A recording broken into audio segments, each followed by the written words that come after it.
À l'instar des fables de La Fontaine, inspirons-nous de fables managériales modernes pour penser et agir sur le monde du travail. Qu'est-ce que cela signifie ? Comment les questionner, prendre de la hauteur et les relier à la réalité de chacun ? Ombre et lumière, les fables du management d'aujourd'hui.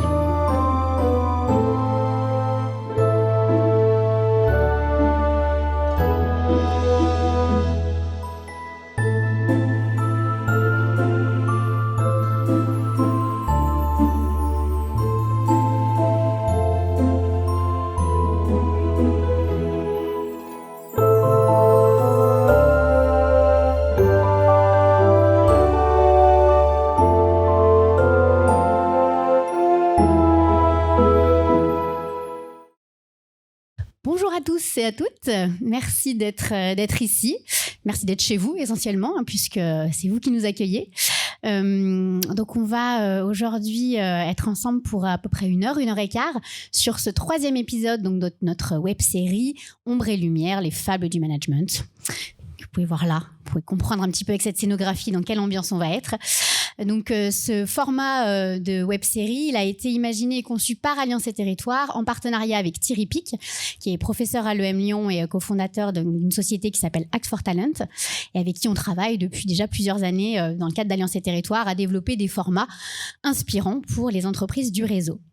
Et donc ce format-là, c'est un format en 5 épisodes qui est tourné à chaque fois dans une entreprise du réseau Alliance et Territoires. Donc on en a déjà eu 2 déjà, et là c'est le 3e. Le premier chez Bayer, le 2e chez Alstom. Et on a accueilli déjà 2 autres dirigeants et dirigeantes du bassin lyonnais. Laurent Daclargerie du groupe LDLC et puis Marie-Sophie Obama de l'Asvel Féminin. Et donc à chaque fois, on va inviter un dirigeant et une dirigeante à venir nous partager sa philosophie du management. Et c'est ce qui va avoir lieu aujourd'hui avec notre invité. Donc je garde encore un petit peu le mystère sur l'identité. C'est donc une web-série qui va être filmée, enregistrée, et tout ça grâce à Sofiane Krifa, qui est donc aux manettes, que vous ne voyez pas, mais qui sans lui, rien ne serait possible, et qui sera ensuite donc diffusée en replay sur YouTube dans une semaine et disponible sur toutes les plateformes de podcast. Donc vous pourrez le réécouter, le réécouter, le partager autour de vous dans une semaine. Ombre et lumière, c'est vraiment un format qu'on a pensé pour pouvoir vous proposer le témoignage de dirigeants et dirigeantes qui ont développé au fil des ans un mode de management, une philosophie managériale singulière et autour duquel on a voulu faire intervenir des regards croisés pour pouvoir mettre en lumière vraiment des éléments particuliers de ce modèle de management qui vont au-delà de l'histoire personnelle, de la figure du dirigeant ou de la dirigeante, vraiment en se disant que derrière chaque grande aventure managériale, il y a autre chose que ces histoires-là, mais il y a une somme d'éléments, de différents ingrédients en fait, qui vont dépasser l'incarnation personnelle et qui vont nous donner à voir un modèle qui n'est pas un modèle théorique connu qu'on peut voir dans les livres, mais qui est souvent un assemblage, une composition de différents éléments qui a permis cette aventure-là. Cet épisode-là va se dérouler en 2 temps. Un premier temps d'interview guidée par Thierry. Donc là, l'idée, c'est vraiment de pouvoir comprendre quel est ce parcours, qu'est-ce qui s'est passé, comment les choses se sont façonnées au fil du temps. Et puis, dans un deuxième temps, on invitera donc Julie et Pascal, qui sont nos 2 regards croisés, qui vont venir apporter leurs réactions et peut-être quelques questions, mais surtout des réactions sur ce qu'ils auront entendu et compris de ce parcours-là. Donc on va être ensemble pendant 1h15. Il n'y aura pas forcément d'interaction sur ce moment-là, mais une fois que ce sera terminé, de manière informelle, on pourra évidemment interagir ensemble. Donc je vais vous demander d'accueillir donc Thierry et donc notre invité du jour qui est Christophe Fargier, donc le président du groupe Ninkasi, que je pense que tout le monde connaît, le Ninkasi.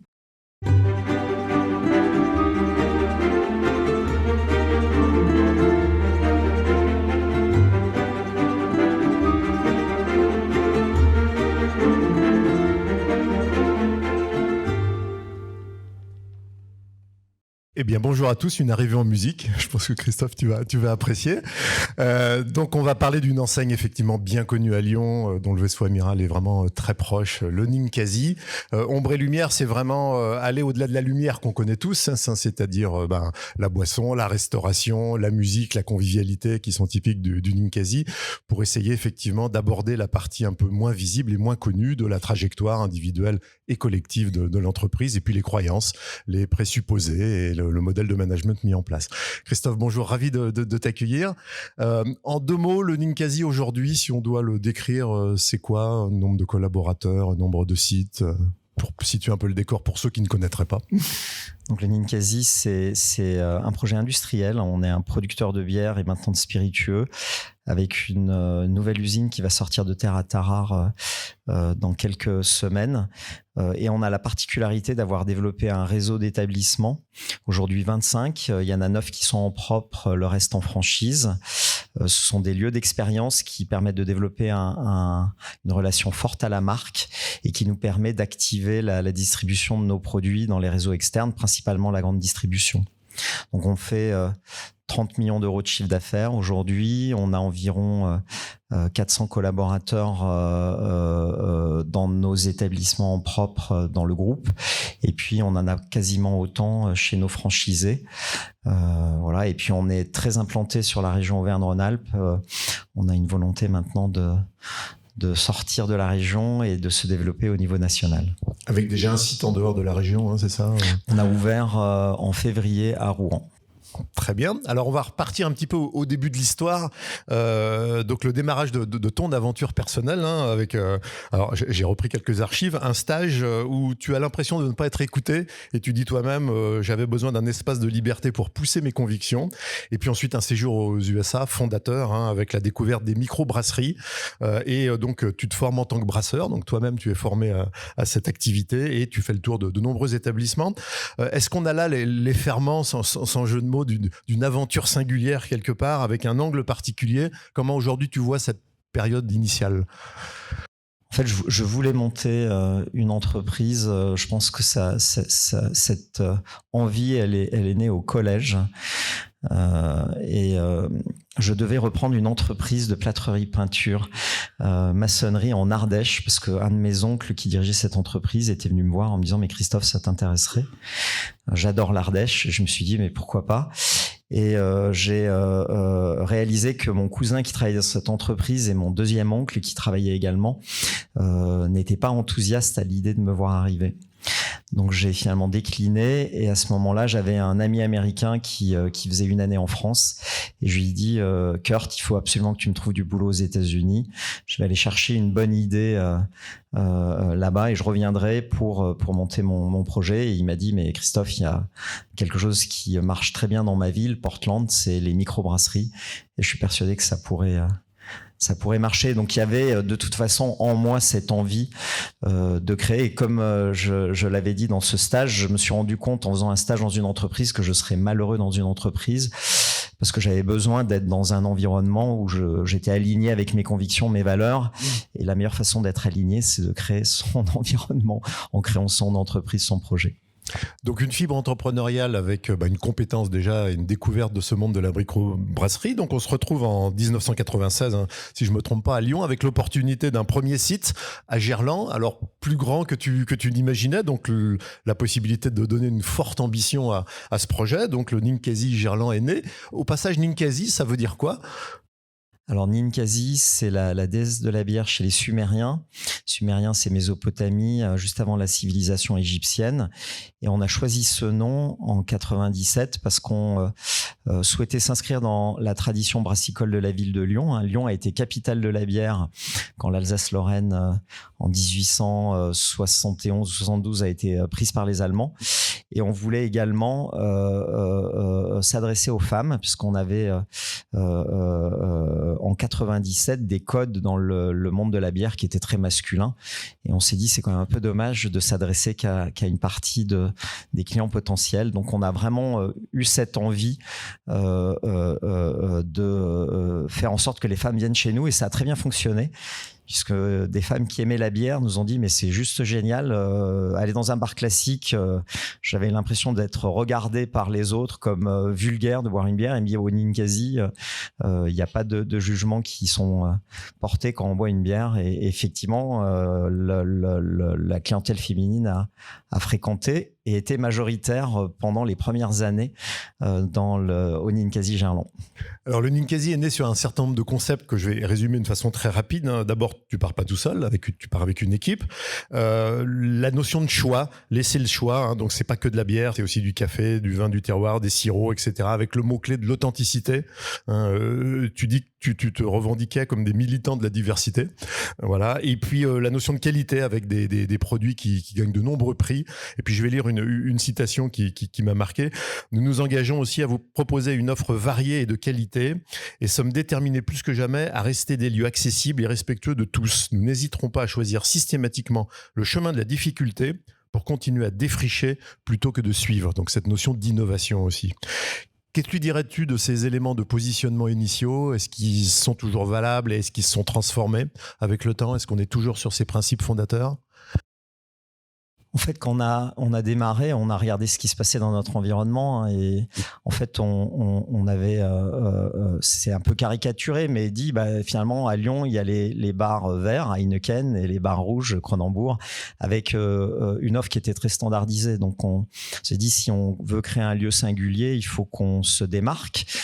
Et effectivement, à l'époque, on est allé rencontrer les fournisseurs autour de nous, Café Los Primos, qui était dans la banlieue est de Lyon, les jus de fruits Bissardon vers Saint-Étienne, les sirops Crozet, pour vraiment, comme tu l'as dit, proposer une vraie diversité, un choix, c'est-à-dire de dire si vous venez au Ninkasi, vous allez trouver des choses que vous ne trouvez pas ailleurs. Alors la diversité, on le comprend beaucoup avec la musique et des jeunes artistes émergents, mais pour nous, la démarche, elle était beaucoup plus globale.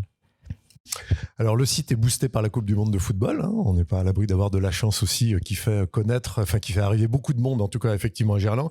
Et puis la déesse Ninkasi est rejointe par une muse en fait, donc la musique, hein, c'est la naissance effectivement de cette salle de spectacle, voilà. Mais cette salle de spectacle qui a aussi comme vocation de pousser la création locale, hein, et donc des jeunes artistes aussi, toujours cette idée aussi de promouvoir, elle pèse un poids important sur les résultats de l'entreprise, hein, elle coûte de l'argent et donc tu es dans une logique de réponse par la croissance. Et je vais aussi te citer. C'est à cette condition que nous ferons, donc la croissance, que nous ferons de l'activité spectacle un véritable poumon qui va donner de l'oxygène dans tous nos restaurants et non plus un poids qu'il s'agirait de mutualiser. Donc on est sur le démarrage de la croissance et on se retrouve en 2003 avec 3 établissements, avec systématiquement effectivement la musique comme une composante importante, mais une naissance qui est dans la douleur quand même du fait d'un certain nombre de difficultés aussi managériales dans cette phase un peu empirique, hein, d'invention d'un nouveau modèle.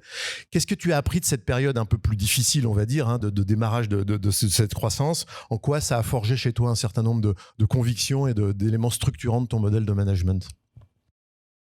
Ça a été, souvent dans l'aventure entrepreneuriale, on parle de success story et je pense que le Ninkasi a vraiment passé des périodes très difficiles et l'ouverture du chaos a été une période très difficile parce qu'on a construit cette salle avec absolument pas une approche business. C'était le cœur. On a voulu faire une salle qui accueille des artistes émergents et on n'a pas mesuré à quel point le défi était difficile.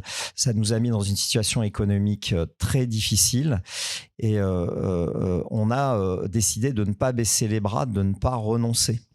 Donc le fait d'élargir l'activité commerciale en ouvrant à cette époque 3 petits établissements à Ampère, Cordeliers et Hôtel de Ville, ça a été de dire finalement la musique améliore l'image du projet de l'entreprise, développe la notoriété, profitons de ce qu'on a créé pour finalement élargir la base commerciale et pour permettre de ne pas renoncer à ce projet qui nous tenait à cœur. Et je pense que quand j'ai des gens qui me disent « Ouais, Christophe, tu as été visionnaire », je ne me vois pas du tout comme quelqu'un de visionnaire. Je suis quelqu'un qui a besoin de réaliser ses rêves. Il y a cette envie, ce désir de faire des choses qui ont du sens. Parfois, on le fait en mesurant pas toutes les conséquences des décisions. Par contre, quand on l'a fait, on assume. Et c'est ça la créativité. C'est un moment de se dire « Bon, finalement, là, si on fait rien, on va aller dans le mur. Qu'est-ce qu'on peut faire pour finalement permettre à ce projet de perdurer? Et c'est de ça qu'est né le Ninkasi, ce qu'il est aujourd'hui. Il y a eu des mauvaises décisions. Si c'est une mauvaise décision, je pense pas en fait que ça en était une, mais une décision peut-être qui n'a pas été suffisamment réfléchie a été une source de créativité, d'innovation derrière. Et c'est vrai qu'aujourd'hui, la musique, c'est un ingrédient majeur du projet Ninkasi. C'est la petite épice qui donne de la saveur à l'ensemble. Et finalement, on est vraiment singulier parce qu'il n'y a personne qui, aujourd'hui, a l'histoire qui est la nôtre. Alors un rêve, un désir, une envie, tu dis, qui donne lieu du coup à une croissance, mais qu'il faut manager et qu'il faut gérer. Donc on est dans une période, et je vais citer un certain nombre de ces éléments de construction d'un modèle managérial, au travers aussi de la mise en place du management qu'on appelle socio-économique, porté par Henri Saval, un autre Lyonnais bien connu, et qui amène de la rigueur. Tu disais toi-même à cette époque, ma vision humaniste de l'entreprise est contrebalancée par de l'exigence et du professionnalisme. Et donc je vais simplement rapidement citer un certain nombre d'éléments que tu vas nous commenter de ton modèle de management, avec de multiples dispositifs formels, des règles maison qui ont permis cette croissance et qui sont toujours d'actualité dans l'établissement. Donc il y a d'abord un appui sur les talents et les motivations des collaborateurs, des objectifs fixés tous les 6 mois semestriellement, avec des indicateurs quantitatifs et qualitatifs. Un exemple, c'est la capacité à faire des tâches ingrates dans la perspective de donner l'exemple justement aux autres pour un manager. Un investissement très fort dans la formation, 10% de la masse salariale. Un investissement dans la qualité des relations internes, qualité du management. Par exemple, tout le monde doit s'exprimer dans une réunion. Voilà. Des dispositifs d'onboarding importants qui durent 3 mois. Donc pour tous les nouveaux collaborateurs, voilà, avec donc une phase d'intégration très importante, mais aussi des dispositifs d'offboarding, c'est-à-dire systématique, qui permet finalement que des collaborateurs qui quittent l'entreprise continuent de la recommander. Voilà, une équipe de coachs internes, des grilles de compétences avec des postes et des rémunérations qui sont abordés lors des points d'évaluation tous les 6 mois. Vous voyez, c'est assez sophistiqué. Des démarches de médiation et en cas de désaccord, assez sophistiquées aussi. Un baromètre tous les 6 mois. Des informations qui remontent vite avec une écoute particulière des signaux faibles, avec des orientations solutions très vite, comment on peut résoudre les problèmes au travers de solutions. Et puis cette logique un peu d'unité dans la diversité, où finalement, à l'intérieur d'un cadre, les collaborateurs ont une logique d'autonomie et de responsabilisation très très forte. Voilà, c'est quoi les principes directeurs derrière tous ces dispositifs, quelque part? Comment on développe un management cohérent dans le temps? Comment tout ça s'est mis en place? C'est quand on a conscience que la performance, elle est avant tout liée à la cohésion d'une équipe. Quand une équipe est en cohésion, elle peut renverser des montagnes. C'est-à-dire qu'il faut qu'il y ait une forte coopération entre les personnes qui constituent une équipe. Et tout ça, c'est pas quelque chose de naturel. C'est aussi ce que j'ai réalisé quand l'entreprise a grandi. C'est que j'ai vu sous mes yeux, alors que l'intention était toujours là, mais parce qu'on était un peu plus nombreux, un certain nombre de choses se délitaient. Et en fait, c'est quelque chose qui se construit qui se construit avec des compétences, avec des outils. Et c'est vrai que une petite, c'était pas une dizaine d'années, 2005, 8 ans après la création du Ninkasi, la rencontre avec Henri Saval, elle a été salvatrice. Parce que j'étais complètement démuni et profondément malheureux de voir la qualité des relations dans l'entreprise se détériorer alors que l'intention était toujours là. Mais le problème, c'est que finalement, quand vous grandissez, vous déléguez et vous déléguez à des gens que vous avez fait grandir, qui n'ont pas nécessairement les compétences, les bons gestes.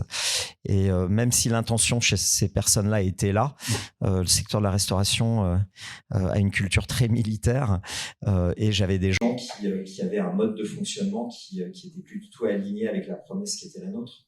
Voilà, donc l'ISEOR le management socio-économique nous a aidé à mettre en place un cadre un peu plus solide. Surtout, ça a été de la formation. Et cette culture, elle a été dans un premier temps très management socio-économique. Aujourd'hui, on parle plus de management socio-économique, on parle de culture Ninkasi parce qu'on se l'est approprié, on l'a transformée, on l'a déconstruite pour la reconstruire, on garde l'esprit, mais maintenant c'est vraiment devenu notre culture. Et c'est quelque chose, comme tu l'as dit, qui est fortement communiqué, transmis au moment de l'intégration. C'est pour ça Il y a un processus d'intégration qui est aussi important, parce que très rapidement, à partir du moment où ces principes sont transmis, on responsabilise tout le monde en disant que finalement, si tout le monde est d'accord avec ces principes qui sont que du bon sens, on est tous garants de les faire respecter, que c'est un bien collectif de garantir la qualité du dialogue, la qualité des interactions, le fait de tenir ses engagements. Voilà. Et aujourd'hui, moi, je viens clôturer le processus d'intégration qui dure 3 mois. Ce sera le cas jeudi. Je pars une journée à Tara où les collaborateurs qui sont rentrés il y a 3 mois dans l'entreprise viennent passer une journée à Tara. Et je passe une demi-journée pour m'assurer que pendant 3 mois, on a bien tenu notre promesse, on s'est occupé de nos collaborateurs, on les a fait grandir, qu'ils se sentent bien, en confiance, qu'ils ont des équipes qui les ont bien accueillis, des équipes dans lesquelles ils ont le droit de s'exprimer, que leurs paroles comptent. Et moi, je suis là pour redonner à nouveau un discours un peu global sur cette culture et échanger avec eux. Parce que finalement, nous, on a considéré qu'il n'y avait pas une culture Ninkasi, mais il y avait des cultures Ninkasi, parce que chaque personne qui rentre dans l'entreprise va s'approprier tout ça, mais en faire sa propre culture. C'est cette évaluation qui permet de s'assurer que le processus, cette culture se vit et se dégrade pas. Et comment tu gères la tension apparente entre effectivement une culture d'essaimage, d'autonomie, d'initiative, puisqu'il y a le droit à l'initiative aussi, y compris dans l'innovation, et ces règles, ces dispositifs qui pourraient apparaître comme un peu formels, ou ces processus un peu formels. Est-ce qu'il y a une difficulté à gérer les deux choses en même temps ? Non, en fait... Moi, je pense que pour que les gens soient en autonomie, il faut qu'ils aient un terrain de jeu qui soit clairement défini. Après, ce terrain de jeu, il faut qu'il soit pas figé. Donc, on a un principe, c'est ces rythmes de semestre. Tous les semestres, on re-questionne l'ensemble de nos dispositifs. On re-questionne les cadres, les dispositifs de réunion. Et ce qui nous permet, en fait, ce toilettage de s'assurer que on corrige les dysfonctionnements qui vont nécessairement apparaître, parce que toute organisation, tout processus dépérit, tout indicateur dépérit, sont comme des belles fleurs. Ils sont très efficaces au début et puis petit à petit ça se fane et il faut savoir en changer. Donc il n'y a rien qui est gravé dans le marbre, c'est fait partie des règles de la maison. Rien n'est gravé dans le marbre, tout peut être mis en question. Par contre, ça doit se faire de manière concertée. Donc beaucoup de dialogue dans l'entreprise. On passe beaucoup de temps à discuter entre nous. Alors, c'est pas la réunionnite.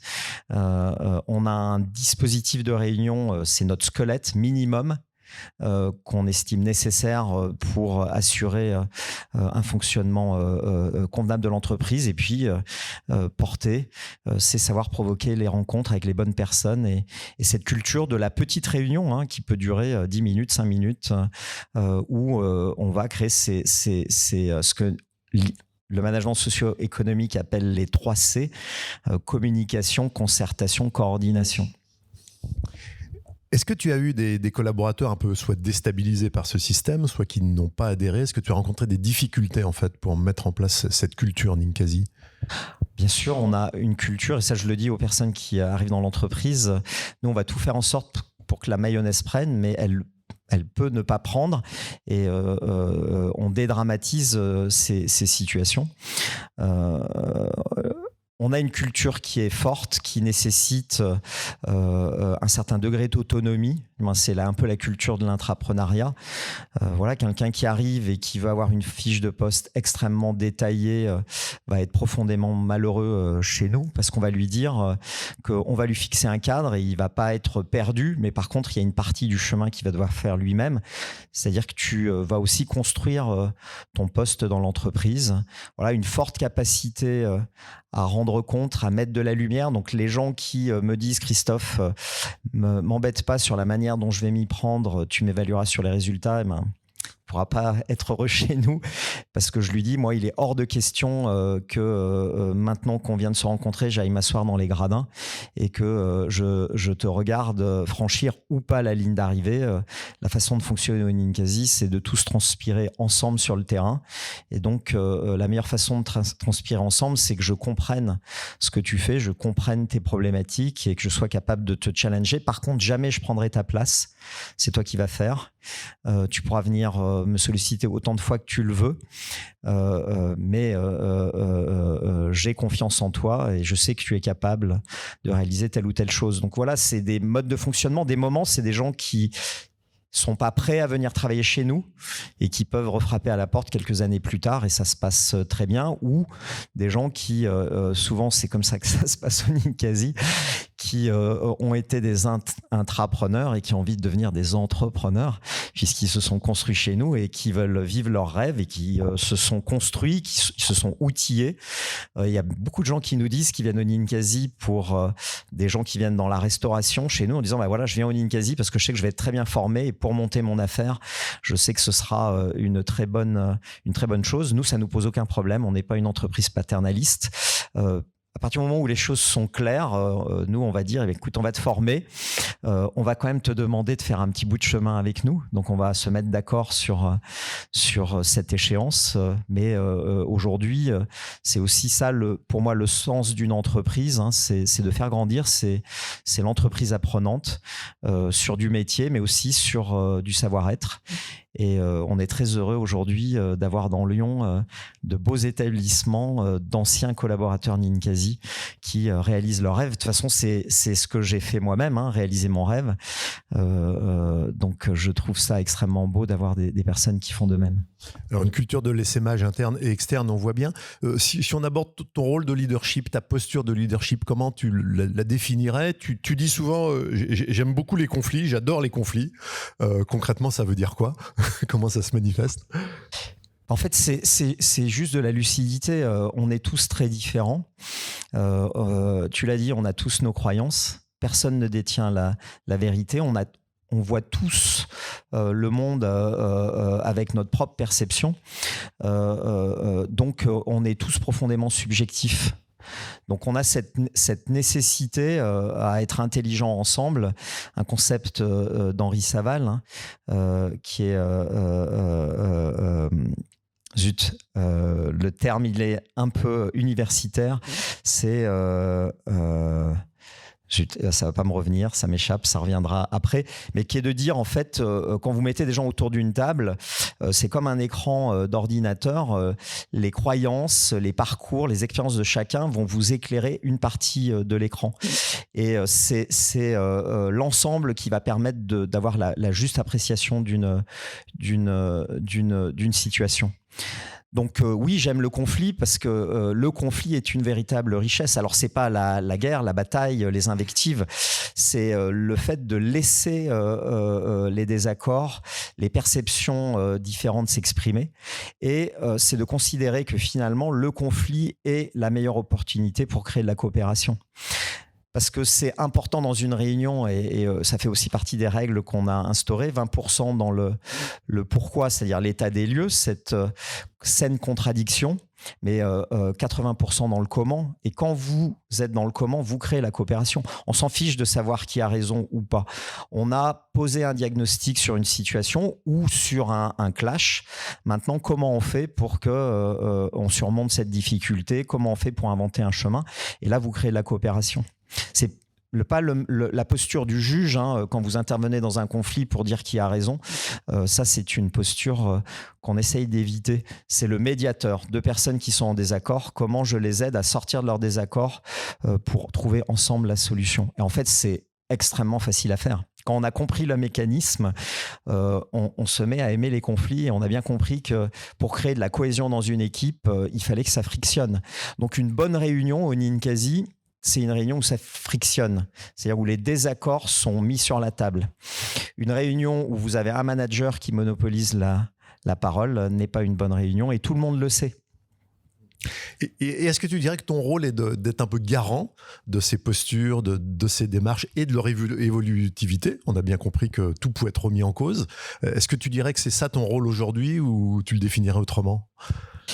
En fait, pour moi, entre dirigeants, managers, il y a exactement les mêmes enjeux. Mon rôle, c'est donner du sens. Ça va être de créer du lien. Et je reviens sur ce sujet du conflit où le terme me revient, c'est l'intersubjectivité contradictoire. C'est créer les conditions pour que les avis s'expriment. C'est pour ça qu'il y a une règle dans une réunion. Il est interdit d'ajourner la réunion si une personne ne s'est pas exprimée. C'est un crime de laisser une personne dans une réunion ne rien dire. Et puis, il y a la formation faire grandir, et pas faire grandir uniquement sur la compétence métier, mais sur le savoir-être. Parce que aujourd'hui, pour moi, la qualité des comportements et avec la qualité du management et la qualité du dialogue, vraiment un ingrédient essentiel pour performer, pour avoir cette cohésion d'équipe. Alors on a pas mal parlé de l'interne, le temps tourne, je voudrais qu'on aille un petit peu vers l'interne où tu proclames vraiment une volonté d'être une entreprise citoyenne. Donc travailler, ça veut dire travailler en mode écosystème, notamment vis-à-vis des fournisseurs avec des logiques de fidélité et de transparence.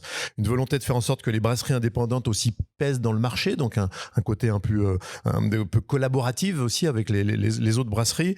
La diversité des consommateurs, une entreprise qui est très liée à son territoire, même si évidemment il y a une expansion nationale, et puis une ambition sociétale que tu revendiques, où tu dis on a besoin de lieux qui permettent de vibrer ensemble, c'est-à-dire brasser toutes les cultures, générer une émotion qui crée du lien, vibrer à côté de quelqu'un qui vibre, enlever nos préjugés, etc., etc. Comment s'articule cette ambition sociétale avec la contrainte économique quelque part et la performance économique? Et puis quel impact ça a finalement dans l'environnement, ce positionnement? Comment tu le mesures? On a une phrase qui est on est une entreprise qui s'enracine dans son territoire et qui le vivifie. Et c'est parce qu'on est bien enraciné ici dans la région et qu'on se nourrit de tous les savoir-faire et de l'excellence de notre territoire dans le domaine de la culture, mais également de la gastronomie, qu'on a cette capacité à rayonner. Aujourd'hui, si on fait un whisky qui va gagner des concours internationaux, c'est aussi parce qu'on travaille avec des vignerons qui ont un savoir-faire exceptionnel. On travaille avec des gens qui fabriquent des fûts et on a des tonneliers en Bourgogne qui ont un savoir-faire exceptionnel. On a de la sylviculture. Moi, j'ai découvert tout l'univers des chênes en fonction du sol dans lequel ils poussent et de toute l'aromatique que peut développer un bois. Puis vous avez des chênes qui ont 400 ans aujourd'hui. Donc aussi cette capacité du temps long et de la transmission. Voilà, donc la nécessité d'avoir un projet. Donc aujourd'hui, on assume de dire être une entreprise citoyenne régénératrice, c'est-à-dire qui fait du bien à ses collaborateurs, qui peuvent grandir, réaliser leurs rêves, qui fait du bien à son environnement. C'est-à-dire que la nécessité aujourd'hui, et il y a urgence à s'assurer que notre modèle respecte les limites de notre planète. Donc aujourd'hui, c'est quelque chose sur lequel on est en train de mettre beaucoup d'énergie pour faire en sorte que tous les produits que vous allez consommer au Ninkasi demain puissent être respectueux de ces limites. On utilise un label qui est en train d'émerger qui s'appelle le Planet Score et qui, si on est A ou B sur nos burgers, nos frites, nos bières, notre whisky, vous garantit que le modèle qu'on a construit et toute la chaîne de valeur est respectueuse de la planète. La culture, on a besoin aujourd'hui. Moi, j'aime pas du tout la notion de décroissance. Je pense qu'il faut moins d'avoir, donc décroissance de l'avoir, mais ce qui est très important aujourd'hui, c'est croissance de l'être. Et la culture, l'apprentissage est quelque chose dont on a réellement besoin. Voilà, donc, et la dimension économique, parce qu'on n'est pas dans le monde des bisounours, on a envie de rester une entreprise indépendante. La performance économique, c'est les moyens de cette indépendance, les moyens de pouvoir réaliser nos rêves, les moyens d'être ambitieux, parce qu'il y a eu un gros débat qui a duré quasiment 2 ans, qui est de dire est-ce qu'on reste une entreprise régionale ou est-ce qu'on devient une entreprise nationale ? Et elle a été tranchée puisqu'on a décidé d'aller au national parce qu'on s'est dit que les projets, c'est la vie et que s'il n'y a plus de projet, on n'aura plus de vie et beaucoup de talents vont nous quitter. Et puis on s'est dit que finalement on avait un beau modèle, surtout s'il devient régénérateur, et qu'aujourd'hui prendre des parts de marché à des concurrents industriels qui sont sur des schémas financiers, c'était un très beau combat. Donc voilà. Et puis le fait de grandir, ça nous rend structurants.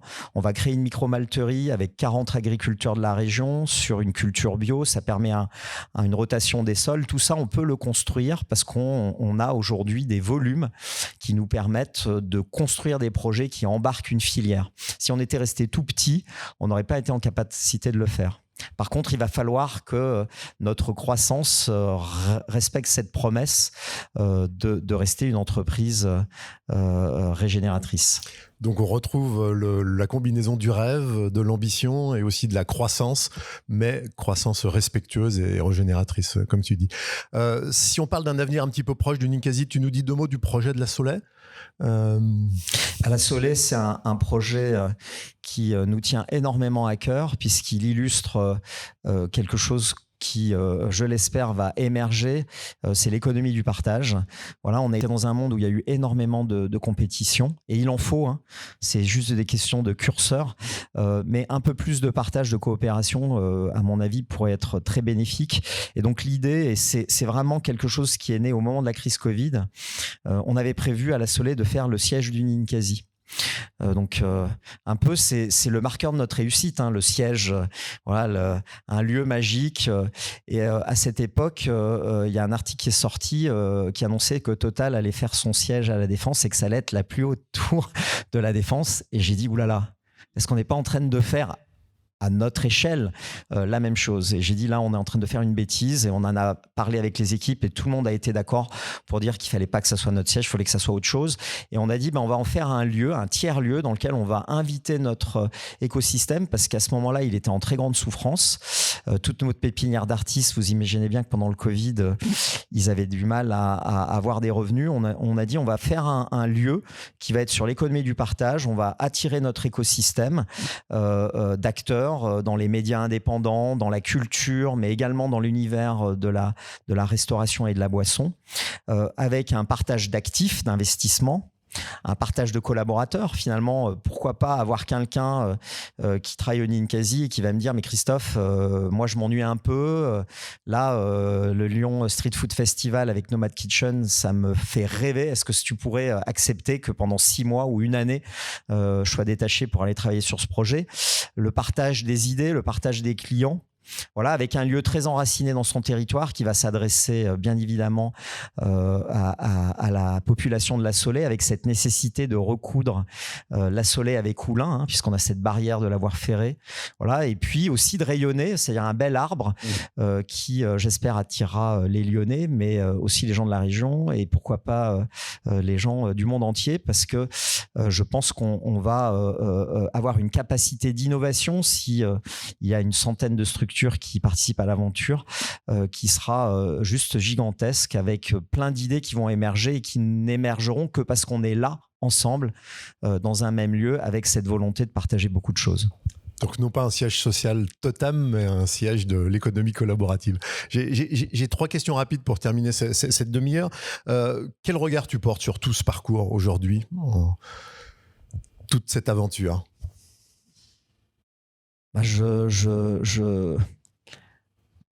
Une fabrique à souvenirs, plein de moments forts, plein de belles rencontres. Voilà, je trouve que collectivement, ça nous a fait grandir, on s'est épanoui, on prend beaucoup de plaisir. Moi, quand on me demande ce qui est le moteur en fait, de cette envie d'entreprendre, c'est le plaisir, c'est le désir. Quand je rencontre Alban qui vient frapper à la porte en disant bonjour Christophe, je travaille dans une distillerie, je suis vigneron, est-ce que tu as pensé à faire du whisky? Et voilà, on a pris le temps de se connaître, de parler de tout ça. Et en fait, il y a ce rêve qui est né, mais qui était notre rêve, pas le rêve de Christophe, et qui est devenu le rêve de beaucoup de gens au Ninkasi. Et que je vois qu'on a réalisé finalement beaucoup de rêves, voilà, beaucoup de satisfaction. Et je pense que dans la vie, la notion de plaisir et de désir, elle doit être centrale. C'est ce dont on a besoin pour être engagé. Moi, ce qui fait que je me lève le matin et que j'ai cette envie de continuer à aller de l'avant, c'est parce que j'ai ce sens, ce plaisir, ce désir. Et puis, j'ai une super belle équipe. Et aujourd'hui, je me sens dans l'obligation d'être là et aussi d'assumer, de rendre compte, comme je l'ai dit tout à l'heure. Voilà, et ce moteur, il s'éteindra jamais. Du moins, j'étais en jeune entrepreneur en 97 dans cette inquiétude d'avoir cette énergie un jour je vais me lever un matin, j'aurai plus cette flamme en moi, et en fait je me rends compte que cette flamme elle s'éteindra jamais et qu'aujourd'hui elle est alimentée par tout ce qu'on a construit et surtout toutes ces personnes qui travaillent dans l'entreprise qui ont un talent immense. Et ce que je te disais tout à l'heure, c'est qu'aujourd'hui je me dis mais il faut que je prépare mon retrait, parce que finalement, si je veux aller au bout de tout ce qu'on a construit, il va falloir, c'est le vortex, c'est que ça fonctionne sans moi. Et maintenant, il est temps que je commence à travailler sur ce chantier de faire du Ninkasi une entreprise qui peut vivre sa vie sans moi. C'était ma dernière question. Une Ninkasi dans 10 ans, c'est quoi ? Eh ben, peut-être que 10 ans, c'est encore un peu tôt. 20 mais oui, en fait, dans 10 ans, il faudra que le chemin de cette autonomie du Ninkasi sans moi soit déjà bien balisé. Merci beaucoup, Christophe. Beaucoup d'éléments en peu de temps. C'est évidemment très, très, très riche. On va laisser la parole à nos regards croisés pour compléter cette discussion. On passe à la deuxième partie. Donc, on va accueillir Julie et Pascal, Julie Lefebvre et Pascal Crozet, qui vont nous rejoindre et qui vont nous apporter leur regard croisé. Donc, regard croisé, c'est 2 regards sur le témoignage de Christophe. Un regard qu'on a appelé générationnel et un regard latéral. Je ne vous dirai pas qui est le regard générationnel et qui est le regard latéral. Je vous le découvrirai en les voyant monter sur scène. Vous pouvez nous rejoindre.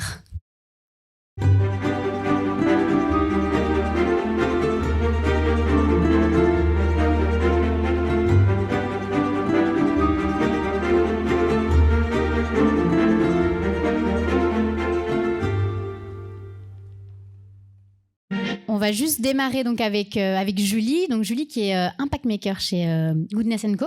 C'est bien ça. Et qui donc va nous apporter le regard générationnel. Et l'idée, c'est vraiment d'avoir ces réactions et peut-être quelques questions que tu as peut-être préparées sur ce témoignage. Merci beaucoup. Merci beaucoup Christophe pour ce début d'intervention. Dans un des podcasts que j'ai écouté sur vous disiez quel monde je veux laisser à mes enfants, et je veux laisser de l'espoir et de l'enthousiasme, et je voulais vous dire merci parce que de vous écouter ça donne beaucoup d'inspiration et ça donne envie de s'inspirer de ce que vous faites pour l'avenir et voilà, de votre modèle pour le reproduire un petit peu, ou en tout cas essayer de prendre des petites touches dans les entreprises. Pour commencer aussi, peut-être pour donner un peu de contexte aussi, on écoute des podcasts en amont, donc il y a des choses qu'on va dire qui n'ont pas été dites maintenant. Vous donniez votre définition du leader que je trouve intéressante et que j'aimerais partager avec vous. Vous dites le leader, c'est quelqu'un qui est exemplaire, qui donne du sens, qui crée du lien, qui fait grandir, qui sait former, qui sait mettre de l'huile dans les rouages et qu'on est heureux de voir. Et finalement, vous citez 3 métiers pour ces leaders. Vous dites qu'il est un peu chef d'orchestre, puisqu'il s'assure que tout fonctionne bien. Il sait parfois devenir horloger, puisqu'il fait des ajustements dans les rouages. Et enfin, il est un peu pépiniériste, puisque là où il est passé, c'est mieux qu'avant. Il transforme son environnement avec soin, il l'embellit, il est enraciné dans la terre et il crée du lien à la nature et avec son écosystème. Voilà, j'ai trouvé que c'était une belle définition à partager avec vous. Et j'aimerais revenir sur votre modèle d'entreprise. Vous parliez de l'entreprise régénératrice, de l'entreprise à impact positif. Peut-être pour donner une petite définition, l'entreprise à impact positif, c'est une entreprise qui ne cherche pas simplement à limiter et à compenser son impact négatif, mais elle cherche à aller plus loin et vraiment créer de l'impact positif sur la société ou sur l'environnement. Et en fait, moi, c'est quelque chose qui me parle complètement, puisque je pense que les entreprises aujourd'hui, elles n'ont plus le choix. Elles doivent se transformer, elles doivent avoir un impact positif sur la société, l'environnement, pour être choisies demain par les consommateurs, par les clients, par les futurs collaborateurs des entreprises. Et je pense qu'il y a un chiffre qui parle et qu'il y a un chiffre qui touche au regard générationnel et aux jeunes. C'est qu'aujourd'hui, 55% des 18-24 ans considèrent la RSE comme un critère essentiel de choix pour leur employeur. Et donc, par rapport à cette démarche, vous essayez de l'évangéliser, de transmettre ça, puisque vous dites que c'est un modèle qui est extrêmement performant. Et donc, vous allez témoigner, vous allez passer du temps et vous dites, il ne faut pas être donneur de leçons, mais mettre des petites graines en espérant qu'il y aura des déclics. Alors, je me demandais si aujourd'hui, vous pourriez partager avec nous ces petites graines, ces petits conseils pour avancer sur ce chemin-là de l'entreprise à impact positif, de l'entreprise régénératrice. Pour compléter ce que tu dis, moi je pense qu'une entreprise qui n'est pas régénératrice ou une entreprise qui a plus d'impact négatif que positif n'a plus de raison d'exister. Je pense que c'est des entreprises qui doivent disparaître. Et aujourd'hui, on vit quelque chose de plus profond qu'une transformation. C'est vraiment une bifurcation. Alors tu l'as dit, ces entreprises, elles vont mettre plus ou moins de temps à disparaître parce qu'elles auront de moins en moins de clients, mais elles auront aussi de moins en moins de collaborateurs parce que personne ne voudra venir travailler dans ces entreprises parce qu'il n'y aura pas le sens. Donc aujourd'hui, il ne faut pas être donneur de leçons et aujourd'hui, on a des concurrents sur lesquels on ne s'autorise jamais à dire du mal. En fait, l'idée, c'est de dire voilà ce qu'on fait nous et à vous d'essayer de voir la différence et de faire vos choix parce qu'en tant que consommateur, on est acteur de la société dans laquelle on vit. Voilà, donc le projet Ninkasi, l'histoire Ninkasi, boire une bière Ninkasi, c'est nous aider à construire des filières régénératrices avec le monde agricole, puisque 70% de la perte de biodiversité, elle est liée à nos pratiques agricoles et à nos modes alimentaires. Donc moi, je me sens extrêmement responsable du sujet. Voilà, aujourd'hui, la diversité culturelle, si on veut utiliser une image qui fait un peu plus rêver, qui est de dire demain, il faut aller vers une société, non pas de la décroissance, mais une société où la culture, le savoir, on a besoin de beaucoup plus de savoir pour appréhender la complexité de notre monde qui ne fera que s'accélérer. Voilà, donc on n'est pas là pour donner des leçons, on est là pour... en fait, ce que je dis souvent, ne me croyez pas, je vous demande surtout pas de me croire. Dans ce que je dis, prenez ce qui vous a parlé et expérimenté. Et vous, de toute façon, vous le ferez différemment. On n'est pas un modèle. Ce qu'on a fait au Ninkasi n'est absolument pas transposable. Par contre, tout ce qu'on a fait, c'est des gens qui m'ont inspiré. C'est des rencontres, c'est des lectures, c'est des podcasts. Et on l'a utilisé et essayé de le mettre en œuvre dans l'entreprise. Donc aujourd'hui, pour ne pas être uniquement dans la promesse, il y a une nécessité dans cette conduite du changement de vraiment mettre en place des indicateurs. Voilà, régénératrice, c'est une belle promesse. Maintenant, comment on l'est véritablement? Donc nous, on est en quête en permanence d'outils, d'indicateurs qui nous permettent de mesurer. Alors on a eu la chance, parce que nous, le bilan carbone, les ACV, on était dans l'incapacité de pouvoir utiliser ces outils-là pour transformer notre modèle. C'était quelque chose qui était trop macro. Aujourd'hui, travailler sur une recette de burger avec un ACV ou un bilan carbone, c'est juste impossible. Et voilà, donc on est curieux, on va à la recherche et on rencontre Sabine Bonneau qui travaille à l'ITAB et qui est en train de construire ce nouveau indicateur. Voilà, et donc on est allé les rencontrer, on s'est formé pour comprendre comment fonctionnait cet indicateur et maintenant c'est devenu un outil qui nous aide d'éco-conception à élaborer nos produits et comme tu l'as dit, à aussi construire notre filière parce que aujourd'hui les agriculteurs avec lesquels on travaille, il faut qu'ils acceptent de nous donner leur carnet de culture.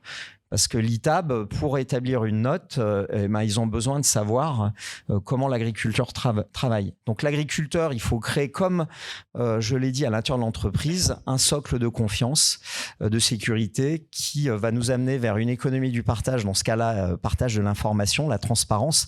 Mais là aussi, c'est pas naturel. Ça se construit. Donc il faut chacun qu'on trouve notre chemin par rapport à nos modèles, à notre écosystème et qu'on soit dans l'évaluation permanente parce que la meilleure façon de décourager ou de perdre des talents, c'est que ça reste une belle idée.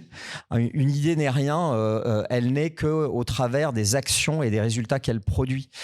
Et moi, je suis pas dans le monde des idées, je suis quelqu'un de très pragmatique. J'ai besoin d'être dans l'action. Et parce qu'on se met en action, je le dis aussi beaucoup, et ça fait partie des règles de la maison, t'as pas besoin de comprendre pour agir, mais parce que tu vas agir, tu vas comprendre. Donc jette-toi dans la piscine. C'est un peu la démarche heuristique. Vas-y, et tu verras. Tu doutes de toi et tu vas être surpris. Tu vas trouver des ressources en toi et autour de toi. Et aujourd'hui, c'est ce mouvement qu'on doit déclencher. Donc, ce que j'espère dans ce que je peux exprimer, mais qui est que le fruit de choses que j'ai moi-même pris au travers de lectures de podcasts, inspirer et provoquer le petit déclic qui va faire que des gens vont se mettre en mouvement, agir. Super, donc pour résumer, pour donner les petits tips, ça serait donc s'inspirer de ceux qui nous inspirent autour de nous et aller utiliser, mesurer surtout, c'est ça qui compte aussi pour progresser, et donc aller utiliser les outils nécessaires, les outils qui existent ou qui sont en cours de développement pour aussi s'aider dans la démarche. Oui, puis on voit aujourd'hui, alors dans ce domaine-là, il ne faut pas avoir de certitude. Moi, on a fait le Ninkasi avec WeCount, notre bilan carbone, et on nous a dit, vous êtes des criminels, vous vendez de la viande avec vos burgers, et c'est juste une catastrophe. Donc, il faut que vous arrêtiez de proposer du bœuf dans vos burgers. Bon, aujourd'hui, il y a 60% de la carte la totalité de la carte peut être consommée en végétarien.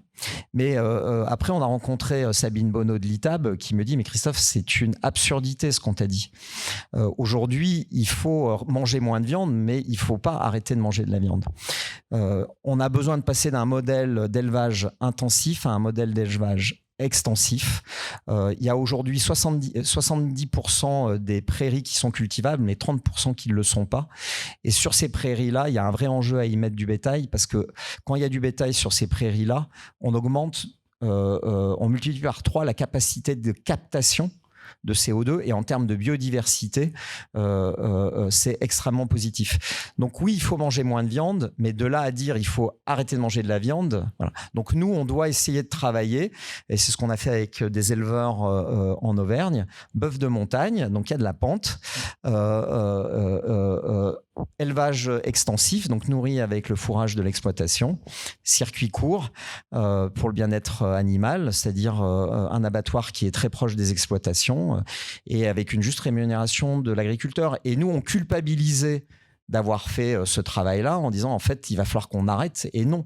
Donc voilà, on a cheminé, donc pas de certitude, créer les conditions de rencontre, mesurer, progresser. Donc à l'école on nous dit vous êtes très intelligent, pour aller de A à B ça va être une belle ligne droite, et quand vous êtes entrepreneur et que vous analysez la manière dont les choses se passent, vous comprenez que pour aller de A à B on va tirer beaucoup de bords, faire beaucoup de bêtises, mais que si on apprend de ces bêtises, on atteindra B, alors que dans le premier cas, c'est juste une illusion, on n'atteint jamais la cible.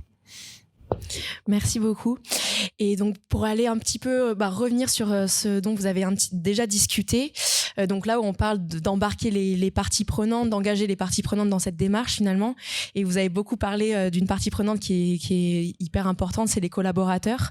Moi, c'est quelque chose qui m'a beaucoup aussi marqué quand j'ai écouté, quand je vous écoute encore aujourd'hui, c'est le fait que vous le dites d'ailleurs, on surinvestit dans le prendre soin des collaborateurs. Et il y a 3 piliers pour vous qui sont le sens, l'autonomie et l'expertise que les collaborateurs doivent ressentir.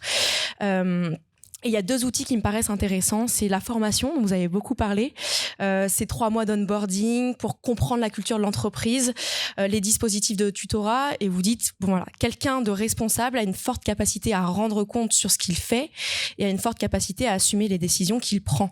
Et donc ça, je trouve ça particulièrement intéressant de finalement se dire on forme le collaborateur et on lui fait confiance. Et donc voilà, je voulais souligner ça. Et la deuxième chose, c'était la communication, les rituels que vous avez mis en place avec tous les semestres, les réunions pour re-questionner le modèle. Et puis le fait de dire qu'il faut avoir le courage de dire et le courage d'entendre. Et je pense que ça, c'est important aussi pour progresser, de se dire, il faut se dire les choses. Il y a la question des conflits qui peut être bien traitée, qui peut être même positive. Et en fait, on voit que tout ce que vous mettez en place, ça marche, puisque il y a 85% des personnes qui quittent votre entreprise, qui conseilleraient à des gens de leur entourage de venir y travailler. Je ne sais pas si cette donnée est toujours valable aujourd'hui.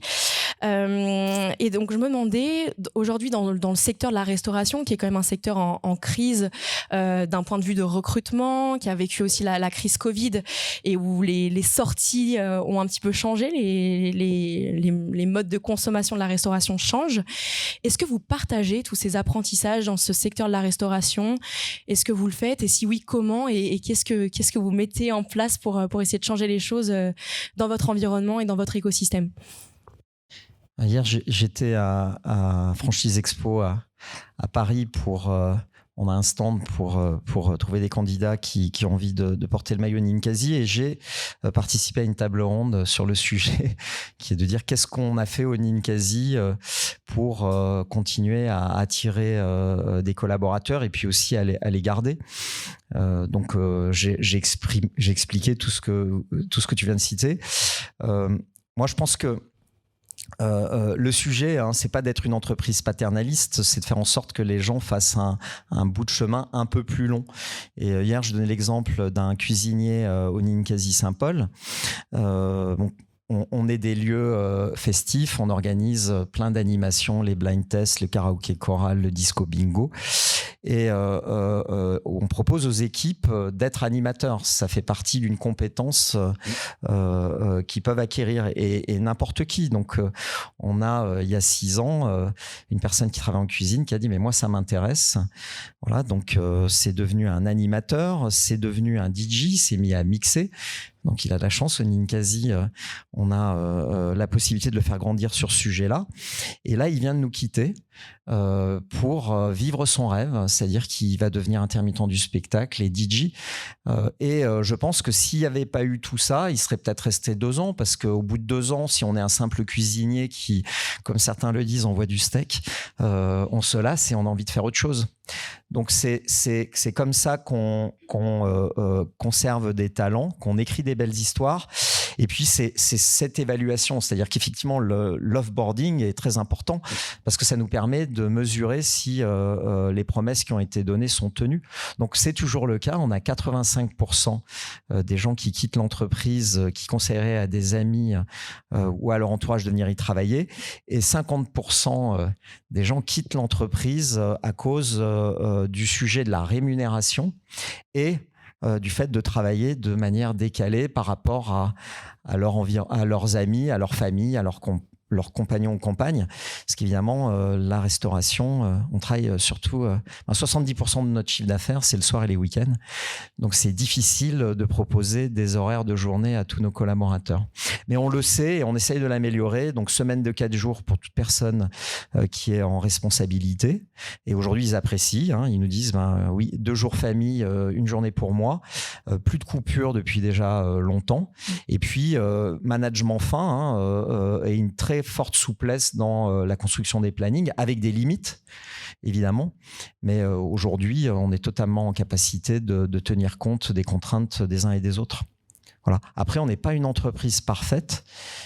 Il y a plein de choses qui se dérèglent, mais c'est pas mis sous le tapis. C'est-à-dire que quand ça va pas, quand on n'a pas tenu nos promesses, on le sait, c'est dit, et là, on n'a pas d'excuse si on corrige pas.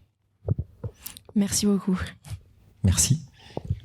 Merci Julie. On va donc passer maintenant à Pascal Crozet, qui est donc consultant, qui intervient sur les dimensions de stratégie, d'innovation, et puis tout ce qui tourne autour de l'intelligence collective. Donc Pascal va nous faire part de ses réactions, qui ne nécessite pas forcément de réponse, je crois. Non, mais une fois n'est pas coutume. Enfin, si on veut parler de coutume après la 3e séquence. J'ai envie de commencer par une question. Est-ce que vous aimez, est-ce que vous pratiquez l'écriture ? Alors, non, je ne pratique pas l'écriture, mais avant de me lancer dans l'entrepreneuriat, j'avais envie d'écrire. Et en fait, j'ai eu ce sentiment d'être à une bifurcation, c'est-à-dire quel chemin je choisis, et d'avoir choisi celui de l'entrepreneuriat en ayant conscience que j'allais peut-être renoncer à... Alors peut-être que j'aurai à nouveau la possibilité quand mon rythme de travail le permettra, mais c'est marrant que vous me posiez cette question. Et c'est quelque chose que j'ai jamais partagé, mais auquel je pense souvent, parce que je me souviens de cette forte émotion que j'ai eue à ce moment-là, puisque j'avais un petit carnet dans lequel je m'essayais à la poésie quand j'étais adolescent, jeune adulte. Je veux dire pourquoi je vous pose la question. Et la réponse me surprend pas. Et c'est, en fait, j'ai pris énormément de plaisir, comme toi, à écouter tous les podcasts qu'on vous invite à vraiment aller voir. Hein. Et ce qu'il disait, c'est que vous avez une pensée très vive et que vous avez les mots pour l'exprimer. Et du coup, pour nous, c'est très facile. C'est ce que tu as fait, toi. On n'a pas fait ça les autres fois, c'est-à-dire de reprendre des citations, ou plutôt d'écouter le podcast, qui est une parole libre qui vient comme ça, hein, que vous faites, mais qu'on reprend mot à mot. Parce que les mots ont une précision et ils sont le reflet de la pensée. Et quand on maîtrise aussi bien la pensée et les mots, eh ben, il faut écrire. En tout cas, il faut pas, mais on a tout pour écrire. Voilà. Et du coup, c'est facile pour nous parce qu'on n'a qu'à faire, là, on n'a qu'à reprendre un mot, 2 mots, reprendre une citation. Alors moi, je vais reprendre 2 mots que vous avez dit. Et le deuxième est très surprenant. J'aurais pas misé un dirham sur le fait que vous le diriez. Le premier, c'est le mot d'aventure que vous dites à l'envie. Aujourd'hui, vous l'avez dit que 2 fois. Mais dans les entretiens, aventure entrepreneuriale, aventure humaine. Et en fait, c'est une manière de parler de l'entreprise et du fait d'entreprendre. Et ça permet de dire à côté ce que vous avez dit là, sur la passion, le rêve, l'engagement. Mais au fond de l'aventure, la partie la plus, à mon avis, structurante, c'est mon avis, c'est pas tant la passion et autres, c'est le fait que c'est l'imprévisibilité. C'est le fait que c'est une histoire, autre terme que vous reprenez souvent, qui n'est pas écrite, dont on ne connaît pas la fin et dont on ne veut surtout pas connaître la fin. Et l'histoire de l'entreprendre et de l'entreprise, c'est surtout pas d'inventer une fin. Et voilà. Et vous me semblez, dans les éléments de management, on va y revenir après, tu en as déjà évoqué, installé dans cette représentation de l'entreprise comme aventure. Alors, aventure, mais en même temps, c'est pas un jeu. Et même... Et là, pareil, j'ai pris mon crayon et j'ai noté, comme toi, une définition que vous avez donnée de l'entreprise, qui est pour moi l'une des plus belles et l'une des plus justes, et qui est en phase avec cette idée d'aventure. C'est de dire, finalement, entreprendre, c'est prendre part aux grandes questions du monde. Vous l'avez dit. Et là... je vois Flavie, qui est une jeune entrepreneuse. Je vois moi-même, qui suis un peu moins jeune entrepreneur. C'est ça, en fait. On sait très bien, finalement, pourquoi on le fait, dans quoi on s'est engagé, vous voyez, en termes de... Et du coup, quand on a cette vision-là de l'entreprise, la question de la raison d'être ne se pose pas. Et aujourd'hui, il y a plein de boîtes qui sont là. Tiens, il faut qu'on trouve du sens, donner du sens. Tiens, oui, il faut une raison d'être, on va se donner une raison d'être. Mais à partir du moment où on pense que entreprendre, c'est... par nature, participer à sa place à une des grandes questions du monde, on n'a pas besoin de travailler la question de la raison d'être. Donc, aventure, pas un jeu, beaucoup d'ambition. Hein, derrière, c'est une belle ambition que de poser les choses comme ça. Et pas aventureux. Mais alors, pas aventureux du tout, au sens de imprudent ou inconséquent, hein, qu'on mettrait derrière aventureux. Et là... vous l'avez tous les deux bien développé. On est face à quelqu'un qui n'est pas qu'un stratège, très, très, très visionnaire, très inventeur, mais qui s'intéresse fondamentalement au mode de fonctionnement. Vous l'avez dit, et c'est décliné par plein d'objets. Donc, on est dans cet esprit d'aventure, cette imprévisibilité, mais qui a cette dualité du stratégique, hein, le marché, les business, les produits, et le mode de fonctionnement, qui est tout aussi essentiel. Et là, on voit apparaître effectivement cet horloger, le pépiniériste, et on se dit, ouais, alors là, si le patron nous parle d'horlogerie et de pépinière, est-ce qu'on est encore dans ce côté imprévisible de l'aventure ? Et en fait, oui, parce qu'il y a ce deuxième mot. Et alors là, ce mot-là, il est beaucoup moins connu, à mon avis, compris que le premier. Et vous l'avez dit, c'est l'heuristique.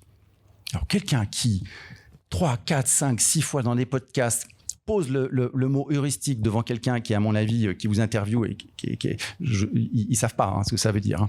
On pourrait faire un sondage ou même là sur la piste. Bon, vous l'avez un petit peu expliqué là. L'heuristique, voilà, c'est tout ce qui a à voir avec la découverte, la création. Tout ce qui a à voir en termes de, c'est quand même une pensée de la chose. C'est une approche heuristique, c'est pas une méthodologie, mais c'est de se dire comment on fait pour soutenir, accompagner les processus de découverte. Et cette caractéristique de cette pensée, c'est qu'elle est sûre, elle n'est absolument pas sûre d'elle-même. C'est ça qui est extraordinaire. On pense les choses, comment on peut accompagner le développement, la découverte, la création. On met en place des choses, mais on fait des approximations, on pose des hypothèses. Voilà. On est à l'inverse de la planification et de tout comprendre, ce que vous avez très bien redit. Donc, et c'est là qu'intervient, c'est là qu'on comprend la limite de l'horloger. C'est-à-dire que oui, c'est l'horloger, mais c'est l'horloger qui se dit, mais est-ce que j'ai vraiment besoin d'une montre ? C'est l'horloger qui, si j'ai besoin d'une montre et qu'elle ne donne pas l'heure, je vais réviser ma montre. C'est l'horloger qui dit, tiens, mais si maintenant il y a des trucs au quartz qui fait qu'on n'a pas besoin de penser à la remonter, tiens, c'est peut-être pas con. Voilà. Donc en fait, c'est appliquer à ce champ du mode de fonctionnement sur lequel on est extrêmement rigoureux, exigeant, le fait de dire, ouais, mais tout ça, en permanence, doit pouvoir être revu, réinterrogé. Et c'est là que vous développez des choses sur lesquelles on est, nous, Français, très mauvais. Enfin, moi, je veux dire, en 30 ans de parcours et de carrière, je ne nous ai pas vu collectivement avancer sur la pratique de l'évaluation ou sur la pratique de l'expérimentation, qui sont des choses fondamentales et évidentes et essentielles, vous l'avez dit. Vous avez repris dans cette démarche heuristique, mais on est nul. On fait de l'évaluation n'importe comment, on fait une expérimentation, jamais on est capable vraiment d'en tirer des enseignements, donc on est très mauvais, et là, vous êtes très bon. Et du coup, mon questionnement après, c'était de me dire, et là c'est un mot que moi je vais peut-être amener pour essayer de rassembler tout ce que vous avez déjà dit, mais vous demandez aussi à ce moment-là si vous ne pensez pas que c'est les éléments socles. Quels sont ces éléments dans tout ce que vous faites qui sont socles de cette approche heuristique et donc de ce qui fait votre performance? Et moi, je pense que c'est tout ce qui tourne autour de ce qu'on pourrait appeler la délibération, mais pas la délibération du juge ou du jury. La délibération au sens de on a un sujet et comment on rassemble tous les... Et vous l'avez dit, comment on rassemble tous les éléments ou un certain nombre d'éléments qui sont autour à plusieurs pour pas forcément seulement décider, mais tracer une voie, produire une orientation, faire des choses, poursuivre l'action. Et ça... quand on rentre dans le détail de tout un tas de situations que vous décrivez, on voit à quel point vous les maîtrisez. À un moment, vous parlez du conflit dans un des podcasts, et en disant, oui, mais ce que vous disiez sur les 20%, 80%, c'est pas important de comprendre, il faut qu'on se fixe sur la solution et qu'on la construise ensemble. Et vous parliez de problème. Je dis, ouais, bon, quand même, il est gonflé. Problème, il y a quand même des problèmes qui méritent qu'on le pose un peu tranquillement. Et après, j'ai compris que quand vous disiez problème, c'était conflit. C'était pas problème au sens... Et pour vous, il n'y a pas de problème, il n'y a que des opportunités ou des beaux sujets. Donc, vous maîtrisez... Enfin, c'est un vrai art de la délibération, de savoir quand, comment mettre en place, en œuvre ces processus délibératifs. Et ça va assez loin, je trouve, dans même jusqu'à une certaine idée de l'individu et de l'homme que moi j'ai beaucoup aimé, que je vais juste la redire. Alors, logiquement, l'écoute, la confrontation, l'enjeu quand même de comprendre et de s'en donner les moyens. Et là, vous avez cette phrase, enfin, ces quelques mots que je trouve magnifiques, mettre la lumière. Vous l'avez dit aussi. Moi, j'ai trouvé ça génial. Mettre la lumière. Voilà. Comment on met la lumière sur un sujet, sur un conflit, sur quelque chose. C'est extrêmement ouvrant. Vous voyez, c'est presque poétique et c'est extrêmement ouvrant pour la manière d'appréhender le sujet. Mais le point, j'ai presque fini, qui même, vous voyez, dans cet espace délibératif que vous développez, va toucher jusqu'à une certaine vision de l'homme que j'ai trouvée très clé. Bon, vous avez pris une métaphore qui me touche personnellement, qui est celle de l'iceberg, en disant que l'homme, c'est un iceberg, c'est-à-dire qu'on en voit ce qu'on voit de lui n'est qu'un tout petit bout de ce qu'il est, et donc il ne faut surtout pas juger un homme ou une femme sur un acte qu'il a. Voilà, ça va bien au-delà de ça. Ça va loin, c'est socle, et c'est très, très, très ouvrant aussi. Si on se dit, je m'appuie là-dessus pour penser les relations dans l'entreprise, les relations sociales, l'analyse stratégique, vous voyez, on peut aller très très loin et je pense que vous allez jusque-là. En conclusion, j'ai dû évidemment faire des choix de mots et de sujets parce qu'il y en a plein. Juste, j'en citais 4 qui me semblent être des sujets que nos amis de la recherche en management devraient creuser et approfondir. C'est pour tes collègues. Tu l'as évoqué un moment, la croissance maîtrisée. On a ça chez nos amis de SIDAS aussi. C'est quelque chose de très, très, très fort et très singulier, la croissance maîtrisée. Et vous avez beaucoup de choses derrière. Quelque chose, un terme qu'on reprend souvent autour de la systémique, le décloisonnement des entités, c'est une chose, savoir le faire. Très peu le font vraiment et mettent de l'énergie à le faire. Quelque chose de très important sur la performance que vous avez évoqué tout à l'heure. Et pareil, avec une phrase que je trouve extrêmement éclairante. La performance est là où se fait le geste. On n'est pas loin de la poésie encore, et c'est très, très, très fondateur en termes d'approche managériale, parce que vous ajoutez aussi, du coup, c'est là où doit se faire la décision. C'est-à-dire, si le geste, il est associé à recruter la bonne personne, et la performance est associée à ce geste, c'est quand même pas à moi de prendre la décision du recrutement, par exemple. Mais j'ai dû renoncer à développer tous ces points-là pour mettre l'accent sur ces 2 mots et sur cette idée que moi, je pense vraiment socle du processus délibératif. Et je pense que nous sommes dans un pays qui est meurtri de cette incapacité à faire vivre ces processus. Et l'actualité, à mon avis, nous le démontre. Donc, pour conclure vraiment, j'inviterais bien, mais ils ne sont pas là, mais ceux qui ont contact avec eux, nos dirigeants, à venir au Ninkasi, et pas seulement pour boire une bière et écouter de la musique. Voilà. Merci Pascal. Le mot de la fin, Christophe, t'appartient si tu as envie de réagir à quelque chose ou de conclure. Alors, on a enrichi notre vocabulaire de management aujourd'hui, puisqu'un manager peut être un aventurier, et pas un aventureux, on a compris, un pépiniériste, un horloger, un heuristicien, un délibérateur, et quelqu'un qui met de la lumière. Donc voilà, quand je parlerai avec mes étudiants, je leur parlerai autrement du management. On te laisse le mot de la fin, peut-être, si tu as envie de réagir à quelque chose. Non, mais je trouve que l'exercice est extrêmement riche, intéressant, parce que ce pas de côté qui est fait, pour moi, est très, très riche. L'analyse que vous faites, que vous avez fait tous les deux, est très riche. J'avais eu le temps de prendre un peu connaissance et je me suis dit, mais ça va être un vrai plaisir de passer ce moment ici. Parce que voilà, j'en tire moi-même un enseignement, parce que finalement, dans ces démarches heuristiques, des moments où on fait des choses sans véritablement comprendre le sens profond de ce qu'on fait. Donc merci à vous. Ce que je pourrais dire en conclusion, c'est que ce que j'ai appris aussi au long de ce cheminement, c'est la patience. Parce que j'étais un entrepreneur plein d'énergie et il a fallu que j'apprenne à être patient et à être constant. Voilà, c'est 2 qualités que j'ai développées et qui aujourd'hui sont extrêmement utiles dans un monde qui est extrêmement complexe, changeant, qui s'accélère. La patience aussi, ça a été ce projet whisky. Voilà, de se lancer dans la fabrication d'un produit qui met énormément de temps.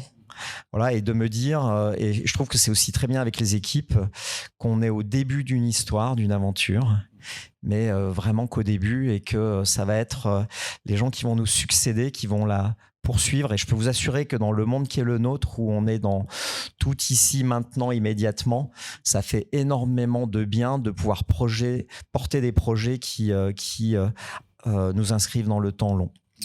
Merci beaucoup pour ces échanges qui étaient très, très, très riches pour moi.